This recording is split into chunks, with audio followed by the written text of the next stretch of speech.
नमस्कार साथियों, अभ्यास क्लासेस में आप सभी का स्वागत है। सीटेट जनवरी 2024 का जो एग्ज़ाम हुआ था उसी का ईवीएस का पेपर हम लेकर आज आपके समक्ष हाजिर हैं। हम आपको इस पेपर को सॉल्व कराएंगे और जिससे कि आप जो आपका जुलाई का एग्ज़ाम होने वाला है सीटेट का, उसमें आप पूरी तरह प्रिपेयर होकर जाएं। आपको पता होना चाहिए किस तरह के क्वेश्चंस आते हैं, क्या क्वेश्चंस का लेवल है। तो जिन्होंने चैनल को सब्सक्राइब नहीं किया, चैनल को सब्सक्राइब करें, वीडियो को लाइक करें, शेयर करें। चलिए शुरू करते हैं, बढ़ते हैं। प्रश्न नंबर 1 इसमें दिया है, जौहर से संबंधित निम्नलिखित में से कौन सा कथन एक सही है? सही उत्तर चुनें। यह समुदाय आधारित वर्षा जल संचयन प्रणाली है, यह पानी से अशुद्धियों को फिल्टर करता है, यह आसपास के कुओं में जमीन का पानी इकट्ठा करता है, यह नदियों से पानी इकट्ठा करता है। तो प्रश्न नंबर 61 का जो है सही आंसर है वो है ऑप्शन नंबर 1, यह समुदाय आधारित वर्षा जल संचयन प्रणाली है। जौहर क्या है? ये भारत के उत्तरी भाग जैसे राजस्थान है, पंजाब है, पश्चिमी उत्तर प्रदेश है, हरियाणा है, यहाँ पे एक छोटा सा तालाब या पोखर होता है जिसका हम जल संचयन के लिए प्रयोग करते हैं, उसी को जौहर कहा जाता है। बढ़ते हैं प्रश्न नंबर 62 पे। निम्नलिखित में से कौन सी रणनीति भोजन थीम को पढ़ाते समय पूछताछ को बढ़ावा देती है? ऑप्शंस आपको दे रखे हैं। छात्रों से विभिन्न खाद्य पदार्थों के चित्र एकत्र करने के लिए कहना, सैंडविच, सिकंजी, लेमन वाटर वगैरह को बिना आग के पकाने का प्रदर्शन, छात्रों से उनके परिवार के सदस्यों की खाने की पसंद का पता लगाने के लिए कहना, भारत के विभिन्न क्षेत्रों में उपयोग किए जाने वाले विभिन्न परिरक्षित खाद्य पदार्थों के चित्र दिखाना। तो प्रश्न नंबर 62 का जो है आपका सही आंसर ऑप्शन नंबर 3 है, छात्रों से उनके परिवार के सदस्यों की खाने की पसंद का पता लगाने के लिए कहना। इससे जो है एक तरह से डाइवर्सिटी आएगी कि किस तरह के भोजन हम लोग प्रयोग कर रहे हैं अपने परिवार में। बढ़ते हैं प्रश्न नंबर 63। एक ईवीएस शिक्षिका अपने छात्रों से सोचने और जवाब देने के लिए कहती है, हम सर्दियों के दौरान ऊनी कपड़ों में क्यों सहज महसूस करते हैं? यह किस तरह का प्रश्न है? अभिसारी प्रश्न, विश्लेषणात्मक प्रश्न, काल्पनिक प्रश्न, तथ्यात्मक प्रश्न। तो प्रश्न नंबर 63 का सही आंसर हो गया ऑप्शन नंबर 2, विश्लेषणात्मक प्रश्न। यानी कैसे आई? एनालिटिकल क्वेश्चन है जिसमें एक तरह से बच्चे को एनालिटिक करने की जरूरत है कि हम वास्तव में ऊनी कपड़े क्यों पहनते हैं। बढ़ते हैं प्रश्न नंबर 64 पे। एक एनसीईआरटी की ईवीएस पाठ्यपुस्तक के अध्याय में वहीदा का प्रिज्म और नौसेना में डॉक्टर के रूप में उनके अनुभव का वर्णन है। उनका अनुभव लैंगिक ऑप्शंस हैं, उनका अनुभव लैंगिक रूढ़ियों को चुनौती देता है। उसकी कहानी सशस्त्र बलों में एक चिकित्सा अधिकारी के जीवन की एक झलक देती है। यह समझना कि प्रिज्म 7 रंगों को दर्शाता है। अगला है उसके सामने आने वाली कठिनाइयों और उनसे निपटने के तरीकों को समझना। तो प्रश्न नंबर जो है आपका 64 है, उसका सही आंसर है ऑप्शन नंबर 4, बी, डी और ए। यानी एक तो उसकी कहानी सशस्त्र बलों में एक चिकित्सा अधिकारी के जीवन की झलक देती है, दूसरा है उसके सामने आने वाली कठिनाई और उससे निपटने के तरीकों को समझना, और इसके अलावा उनका लैंगिक अनुभव लैंगिक रूढ़िवादियों को चुनौती देता है। यह समझना कि प्रिज्म 7 रंगों को दर्शाता है, ये नहीं है, बाकी सारे हैं। बढ़ते हैं प्रश्न नंबर 65 पर। कक्षा 3 के एक ईवीएस शिक्षक एलेक्स ने हम चीज़ें कैसे बनाते हैं थीम की शुरुआत करते हुए अपने छात्रों को कागज की रंगीन पट्टियों को काटने और पट्टियों को चटाई बनाने में मदद की। एक सुंदर चटाई बनाने के लिए किनारों को एक साथ चिपकाया जाता है। निम्नलिखित में से किस उद्देश्य से एलेक्स को अपने छात्रों को ध्यान केंद्रित करने में मदद करनी चाहिए? रंग पैटर्न के बारे में सीखना और सौंदर्य बोध विकसित करना, इस गतिविधि को बुनकरों द्वारा की जाने वाली बुनाई से संबंधित करना, चटाई को बनाने की विधि के चरणों को याद करना, आकर्षक रंगों के पेपर चुनना और स्ट्रिप्स को पूरी तरह से काटना। तो प्रश्न नंबर इसके ऑप्शंस आपको दे रखे हैं, क्या क्या है? ए, बी और डी, बी, सी और डी, ए, सी और डी, ए और सी।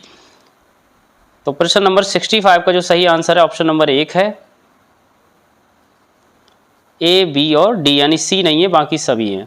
रंग पैटर्न के बारे में सीखना, इस गतिविधि को बुनकरों के द्वारा की जाने वाली बुनाई से संबंधित करना, आकर्षक रंगों के पेपर चुनना, स्ट्रिप्स को पूरी तरह से काटना सीखना। क्या नहीं है? चटाई बनाने के विधि के चरणों को याद नहीं करना है, करके ही सीखना है। बढ़ते हैं प्रश्न नंबर 66। प्रत्येक परिवार में सदस्यों की संख्या और पानी की अनुमानित मात्रा की खपत पता लगाने के लिए छात्र अपने घर और पड़ोस में एक सर्वेक्षण करते हैं। इस गतिविधि के माध्यम से कौन से कौशल और प्रक्रियाएं विकसित की जाती हैं? प्रश्न पूछना, प्रयोग करना, पर्यावरण के प्रति संवेदनशीलता, पूछताछ, परिणाम निकालना, अभिव्यक्ति, परिकल्पना, परिणाम निकालना, अभिव्यक्ति, अनुमान, प्रयोग, अवलोकन। प्रश्न नंबर 66 का जो है सही आंसर आपका हो गया ऑप्शन नंबर 2, पूछताछ, परिणाम निकालना, अभिव्यक्ति। ठीक है, बढ़ते हैं प्रश्न नंबर 67 पर।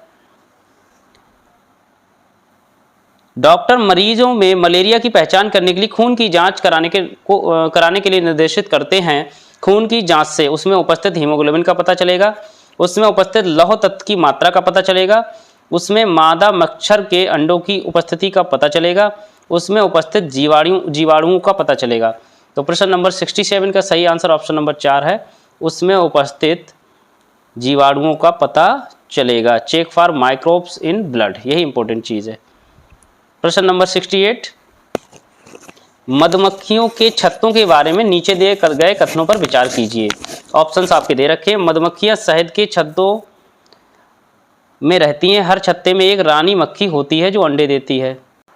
बी है, छत्ते में कुछ नर मक्खी भी होते हैं जो छत्ते के लिए श्रमिक के रूप में विशेष कार्य करते हैं। सी है, छत्ते में अधिकांश मादा मक्खियां श्रमिक मक्खियां होती हैं जो दिन भर छत्ते को बनाने और बच्चों को पालने का कार्य भी करती हैं। श्रमिक मक्खी शहद के लिए रस की खोज के लिए लीची के फूलों के चारों ओर चक्कर लगाते हैं। इनमें से सही कथन बताना है आपको, ए और बी, सी और डी, ए और सी, ए और डी। तो इसका सही आंसर है प्रश्न नंबर 68 का ऑप्शन नंबर 4, ए और डी। मधुमक्खियां शहद के छत्तों में रहती हैं। हर छत्ते में एक रानी मक्खी होती है जो अंडे देती है, ये बात सही है। श्रमिक मक्खी शहद के लिए रस की खोज के लिए लीची के फूलों के चारों ओर चक्कर लगाते हैं। बढ़ते हैं प्रश्न नंबर 69 पर। ईवीएस की पाठ्यपुस्तकों को विद्यार्थी स्कूल के जीवन को उनके बाहर के जीवन से जोड़ने की एनसीएफ 2005 की सिफारिश को प्रतिबिंबित करना चाहिए। इसका अर्थ है विद्यार्थी ईवीएस के महत्वपूर्ण अवधारणाओं को याद करने के लिए बाध्य हैं। पाठ्यपुस्तक ज्ञान का एकमात्र स्रोत है।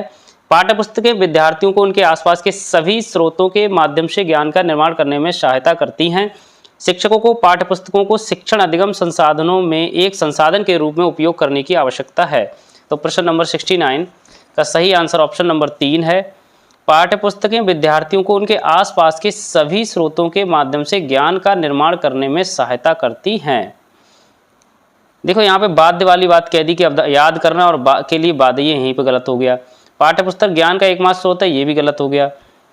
एक संसाधन के रूप में उपयोग करने की आवश्यकता, ये ठीक है, लेकिन मेन चीज़ क्या है, पाठ्यपुस्तकें विद्यार्थियों के आसपास के सभी स्रोतों के माध्यम से ज्ञान का निर्माण करने में सहायता करती है, ज़्यादा इंपॉर्टेंट बात है। प्रश्न नंबर 70 है, पक्षियों का अध्ययन करने वालों ने यह परीक्षण किया कि पक्षियों की एक विशेष प्रजाति में नर पक्षी अपने अपने घोंसले बनाते हैं। मादा पक्षी उन सभी घोंसलों को देखती है, उनमें से जो सबसे अच्छा लगता है उसमें ही वह अंडे देने का निश्चय करती है। इस पक्षी का नाम है टेलर बर्ड यानी दर्जन चिड़िया, वीवर पक्षी, कलचिड़ी, शक्कर खोरा। तो प्रश्न नंबर 70 का सही आंसर हो गया ऑप्शन नंबर 2, वीवर पक्षी। सीधी सी बात है, इसमें क्या है, नर बनाता है और जो है वो अंडे देती है अपनी मनपसंद की कौन, मादा। प्रश्न नंबर 71, पहला है, लगभग 4700 वर्ष पूर्व सिंधु तथा उसकी सहायक नदियों के किनारे कुछ आरंभिक नगर फले फूले। कथन ए और बी को ध्यान से पढ़ना और इसके विकल्प का चयन करना, ये पूछा है। बी विकल्प बी है आपका कथन, गंगा तथा इसकी सहायक नदियों के किनारे नगरों का विकास लगभग 1500 वर्ष पूर्व हुआ। ऑप्शन है ए और बी दोनों सही है, ए और बी सही नहीं है। ए सही है किंतु बी गलत है, ए गलत है किंतु बी सही है। तो प्रश्न नंबर 71 का सही आंसर हो गया ऑप्शन नंबर 3, ए सही है किंतु बी गलत है। लगभग 4700 वर्ष पूर्व सिंधु नदी था इसकी सहायक नदी के किनारे कुछ आरंभिक नगर फले फूले। गंगा था इसकी नदियों सहायक नगरों का विकास लगभग 1500 वर्ष पूर्व, ये गलत हुआ। इसका भी आंसर लगभग यही होगा, 4700 वर्ष पूर्व ये भी इनके भी किनारे जो है नगर फले फूले। बढ़ते हैं प्रश्न नंबर 72, निम्नलिखित में से कौन बाल केंद्रित रणनीतियों को सबसे अच्छा दर्शाता है। ऑप्शंस आपके हैं चर्चा, प्रदर्शन, व्याख्यान, सर्वेक्षण। यानी ए चर्चा, बी दर्शन, सी व्याख्यान, डी सर्वेक्षण। ऑप्शन है ए और बी, ऑप्शन 2 है बी और सी, ऑप्शन 3 है सी और डी, ऑप्शन 4 है ए और डी। तो प्रश्न नंबर 72 का सही आंसर हो गया ऑप्शन नंबर 4, ए और डी। चर्चा और सर्वेक्षण ये सबसे, यानी व्याख्यान और प्रदर्शन ये इतने महत्वपूर्ण नहीं है, मेन है आपका क्या है, चर्चा और सर्वेक्षण। प्रश्न नंबर 73 है, पोचमपल्ली खूबसूरत डिजाइन की चमकदार रंगों की साड़ियाँ और विशेष प्रकार की बुनाई जिसे भी पोचमपल्ली ही कहते हैं के लिए विख्यात जिला है।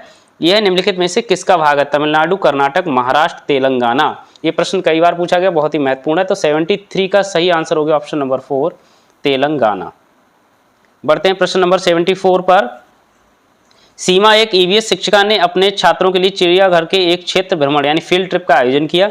निम्नलिखित में से कौन चिड़ियाघर की यात्रा के लिए सबसे उपयुक्त उद्देश्य है? चिड़ियाघर के जानवरों के नाम याद करना, जानवरों से संबंधित अवधारणाओं को जोड़ना, प्रक्रिया कौशल को बढ़ावा देना, चिड़ियाघर में छात्रों के सीखने का आकलन।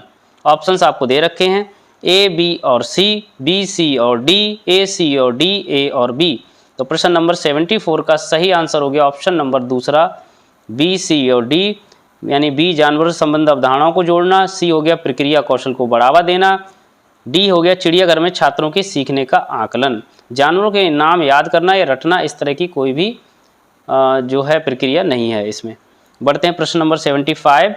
एक ईवीएस शिक्षिका अपने छात्रों को जानवरों के बारे में पढ़ाया और निम्नलिखित कार्य करने के लिए कहा। ऑप्शंस हैं ए है आसपास के विभिन्न जानवरों के नाम लिखिए, बी विभिन्न जानवरों की गतिविधियों का अवलोकन करो, सी अवलोकन के आधार पर जानवरों को श्रेणियों में वर्गीकृत करो, डी जानवर को परिभाषित करो। ऑप्शन ए और सी पहला है, दूसरा है बी और सी, तीसरा है केवल सी, चौथा है केवल डी। तो प्रश्न नंबर 75 का सही आंसर ऑप्शन नंबर 4 है केवल डी, जानवर को परिभाषित करो। यानी बाकी तो सी के नाम लिखिए, आप विभिन्न जानवर गतिविधियों का अवलोकन करिए और जानवर की श्रेणियों में आप वर्गीकृत किए, लेकिन जानवर को परिभाषित करने की कोई आवश्यकता नहीं है। प्रश्न नंबर 76 है, हरियाणा के सीमांतवर्ती राज्य हैं हिमाचल प्रदेश, राजस्थान, उत्तर प्रदेश, उत्तराखंड, मध्य प्रदेश, हिमाचल प्रदेश, पंजाब, बिहार, पंजाब, उत्तर प्रदेश। 76 का सही आंसर ऑप्शन नंबर 1 है हिमाचल प्रदेश, राजस्थान और उत्तर प्रदेश। ये तो आप मैप देख के याद कर सकते हैं इन चीज़ों के लिए, किसकी सीमाएं किससे मिलती हैं। एक बार मैप को जरूर देख के जाइए। प्रश्न नंबर 77, कथन ए तथा आर को ध्यान से पढ़ें तथा निम्नलिखित प्रश्नों का उत्तर दें। ए है रेशम का कीड़ा अपनी मादा को उसकी गंध से कई किलोमीटर दूर से ही पहचान लेता है। और रीजन है इसका, कुछ मादा कीड़े फेरिनोमस छोड़ते हैं जिसके गंध को नर कीड़े पहचान लेते हैं। ऑप्शंस आपके हैं, दोनों कथन ए और आर सही है तथा आर ए की सही व्याख्या करता है। दोनों कथन ए और आर सही है किंतु आर ए की सही व्याख्या नहीं करता है। ए सही है किंतु आर गलत है, ए गलत है किंतु आर सही है। प्रश्न नंबर 77 का सही आंसर ऑप्शन नंबर 1 है, ए और आर दोनों सही हैं तथा आर ए की सही व्याख्या करता है। तो याद कर लीजिए, फेरिमोनस छोड़ते हैं जिसकी गंध को नर कीड़े पहचान लेते हैं। फिर से आपका कथन आ गए, 2 कथन है, निम्नलिखित कथनों को पढ़िए। पहला है, ईवीएस पाठ्यक्रम को 6 थीम में बांटा गया है। पानी, आपसी संबंध, भोजन, यातायात, आवास एवं वस्तुएं कैसे कार्य करती हैं। दूसरा है, ईवीएस के थीम बच्चों के जीवन के बहुत करीब हैं। ऑप्शंस आपको दे रखे हैं, दोनों कथन 1 व 2 सही हैं, दोनों कथन 1 व 2 गलत हैं। एक सही है, गलत कथन दूसरा गलत है, कथन 1 गलत है, दूसरा कथन सही है। तो प्रश्न नंबर 78 का सही आंसर ऑप्शन नंबर 4, कथन 1 गलत है, कथन 2 सही है। ईवीएस के थीम बच्चों के करीब है, लेकिन जो ये 6 थीम इन्होंने बताई हैं ये गलत है, इनको एक बार से दोबारा से आप देख लीजिए। प्रश्न नंबर 79, दिए गए कथनों को ध्यानपूर्वक पढ़ें एवं सही विकल्प चुनें। कथन ए है, जाइलम जल और खनिज को जड़ों से पौधे के बाकी हिस्सों तक पहुंचाता है। बी है, फ्लोएम भोजन को पत्तियों से पौधे के विभिन्न भागों में स्थानांतरित करता है। दोनों ए और बी सही हैं, दोनों ए और बी सही नहीं हैं। ए सही है, बी गलत है, ए गलत है, बी सही है। तो प्रश्न नंबर 79 का सही आंसर हो गया ऑप्शन नंबर 1, ए और बी दोनों सही हैं। इसको इस तरह आप याद रखिए, जा से जड़ होती है, जा से जाइलम होता है, तो ये भूलना नहीं है। बाकी आपका फ्लोएम क्या है, पत्तियों वाला। प्रश्न नंबर 80, व्यापक मूल्यांकन का अर्थ है एक छात्र का मूल्यांकन करने का समग्र तरीका। जिस तरीके से एक ईवीएस शिक्षक ईवीएस में व्यापक मूल्यांकन के लिए छात्रों का आकलन कर सकता है वह है शिक्षकों का अवलोकन, अर्धवार्षिक और वार्षिक परीक्षा, गतिविधियों के मूल्यांकन के लिए रेटिंग स्केल, पोर्टफोलियो। तो सबसे महत्वपूर्ण होती है आपकी पोर्टफोलियो। तो सही आंसर हो गया ऑप्शन नंबर 4। प्रश्न नंबर 81, रवि ने एक गिलास में जल लिया, उसमें एक साबुत नींबू डाल दिया, फिर वह गिलास में बहुत सारा नमक डालता है, आधा चम्मच एक बार में। कुछ समय पश्चात उसने पाया कि नींबू जल में डूब गया, नींबू जल में तैरने लगा, नींबू जल में 2 भागों में टूट गया, नींबू गिलास के बीचों बीच चला गया। तो आपको पता है, सीधी सी बात है कि जब भी पानी में आप नमक डालेंगे तो पानी कैसा हो जाएगा, खारा हो जाएगा, और खारे पानी का जो घनत्व है वो सामान्य पानी से अधिक होता है। इसी वजह से क्या होगा, नींबू जल में तैरने लगेगा। तो प्रश्न नंबर 81 का सही आंसर ऑप्शन नंबर 2 है, नींबू जल में। नींबू का जो घनत्व होता है वो सामान्य उससे कम होता है, सामान्य पानी से लिए वो तैरता है, लेकिन खारे पानी से नींबू का घनत्व जो है कम हो जाएगा। मतलब नींबू का घनत्व क्या होता है, सामान्य पानी से ज़्यादा होता है, इसलिए वो डूब जाता है, और खारे पानी से उसका घनत्व कम होता है, इसलिए वह तैरने लगता है। यानी सारा जो मेन वो क्या है, वो इस डेंसिटी डिफरेंस पे है और कुछ नहीं है। बढ़ते हैं प्रश्न नंबर 82। निम्नलिखित में से कौन सा समूह प्राथमिक स्तर पर ईवीएस के थीमों को दर्शाता है? मौसम, पानी, यात्रा, भोजन, पदार्थ, आवास, परिवार और मित्र, यात्रा, प्राकृतिक संसाधन, आवास, यात्रा, चीजें जो हम बनाते और करते हैं। तो 82 का सही आंसर ऑप्शन नंबर 4 है,